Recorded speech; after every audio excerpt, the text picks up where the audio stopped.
Hey, what's up guys, Huddersfield here, and welcome to episode 60 of my journey to the top series. And if you missed the previous episode, be linked in the description to the series playlist where you can find every single episode I've done so far.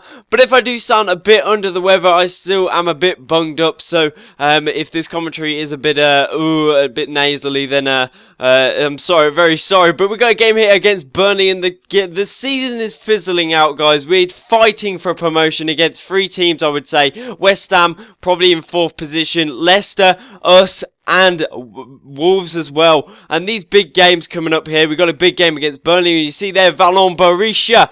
He hasn't really disappointed since we signed him, but here, in this chance, oh my days, Fernandinho making an absolute hash of that, and Fernandinho, I keep on saying Fernandinho, it's Fernando, absolutely making an absolute mess of that, but luckily God gave us another chance, and they hit the post, and that was a godsend for us, because then we came back on the attack, a nice ball into Azagu, and we're trying to go for the second goal to try and get this game pretty much in the bag. We are very good at keeping leads when we have a couple of goals under our belts. You see here, we had so many chances to take the lead, but Burnley were very, very persistent, very much getting in the box. And you see there's always a threat when Charlie Austin's on the pitch, and Burnley managed to equalise through him, a great slot ball in there, and I don't know why no one was picking him up.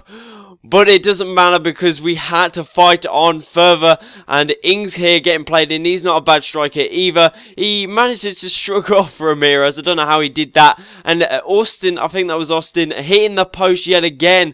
And I got to say, we got away with that result there. But after that draw, we'll take the point from Burnley. It's a pretty good result for us. But then we had a big game against Wolves, and sadly we didn't have the top fitness for all our players because there was only a couple of days in between the two fixtures. But Barisha here using his strength persistently, harassing the defence. You see here, Pat gets the ball off, the defender can't clear his lines, and oh my days, how did he not put a better strike on that? Straight at the defender, not a lot of good to us. But Wolves, I've got to say, they had the strongest start, and we definitely were lucky to only go 0-0 halfway through this game. But then Azagu coming in with a cross there, and a Bini he never disappoints, putting the ball in the back of the net. 1-0 against the Championship leaders. Oh my god, I'm making an absolute this cold is making an absolute hash. But the biggest hash in the world is Jack Butland, and finally makes a mistake after a very long time. You see here, oh look at the ball, and oh my days, he's so fascinated by the ball. He was just like, I'm not going to use my hands, I'm just going to set my eyes on this ball, and not really going to bother doing anything. But we had to go out and find another goal, and this game was quite important, but it did end up in a 1-1, and that game could have set us a lot closer to Wolves, but sadly he didn't make any changes, in quite badly as well that Leicester will possibly gain places on us. It's not totally sure. But then we had a game against Millwall, and they've still got Keogh, which is a pretty decent player, I guess. Never really saw him play. But here, a great ball into Bevan, and how that wasn't over the line, I don't know. How that player, and you see there, it was just on the line. The whole ball has to go over the line, guys, and that's a legal kick away there, and very lucky. But we were trying to get the goal to put us 1-0 up against these guys, and the keeper made an absolute mess of that, and we were just trying, we were going for it, and basically the keeper was pulling off top saves, not to fault but Millwall. They had a great defence, and really we only had opportunities when they played at such a high line. Bini gets played in here and slots it under the keeper, making us 1-0 leaders now in the 87th minute. So finally we picked up a goal late on in a game, which is kind of a miracle, because we never pick up late goals unless we're behind. We never do it when we're drawing, and we go out and win that game 1-0, and a good result for us, managing to beat them. And that's what the situation looks right now. We're joint second with Leicester City, and we're going very well. And you see there, we scored the same amount of goals, but we have a 2-goal advantage in the goal difference, which may mean a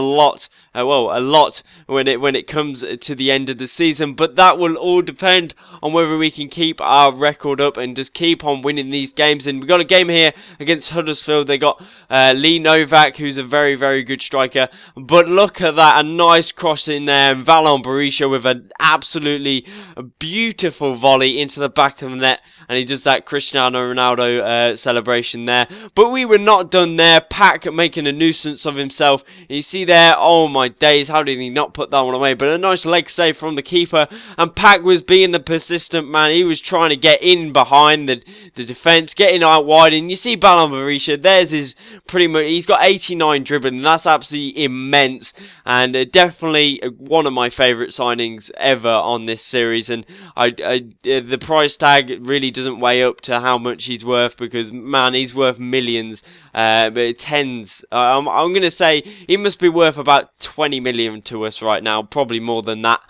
But anyway, we were 1-0 up, but Huddersfield didn't really pose a threat against us, and we're trying to defend this, and a ball really oddly to the back. They're not used to them going to the back with crosses, but it does end up on someone's head, and they managed to get a head in, but Jack Butland trying to make amends for his last game. Absolute hash of that chance. You see here, we got awfully lucky how that ball really got palmed to Nilsson, but it doesn't matter. He'll take that. He'll notch that one on his tally, and he gets a goal there. And every time I've played Nilsson, he's played very well. He's got great physical attributes. And Camillo there getting pretty unfortunate as well. But that's how the game ended. 2-0 to us. Another win under the belt. And we've got a couple of scout reports coming up here, and there's a couple of players I'm really disappointed that I didn't go for Andy Andy Dunn. I was really disappointed that I didn't go for him, but he did have 2 years left of sort of getting to the age that in which I could sign him. But we had a couple of players on the scout report again. And someone in Germany pretty much bought me nothing, and someone in Spain pretty much bought me nothing. So maybe they're just having a bit of an off season. But we have 4 games left this season, and one is against Birmingham City. That's going to be a big game for us. And as you can see, there are some big games, and I think Leicester have Cardiff. So anyway, guys, I'm going to end the episode here. I know it's a little slightly short, but I have been relatively busy. But anyway, thank you for 10 likes. I believe it was 10 likes on episode 58 on my journey to the top series. Absolutely amazing, guys. Thank you so much for the support. I really appreciate it, and I can't thank you enough for that. But anyway, I'm going to end the episode here. So guys, please like and subscribe if you enjoyed the video as well as my content. Please go check that out. Thank you guys for watching, and I'll see you guys next time.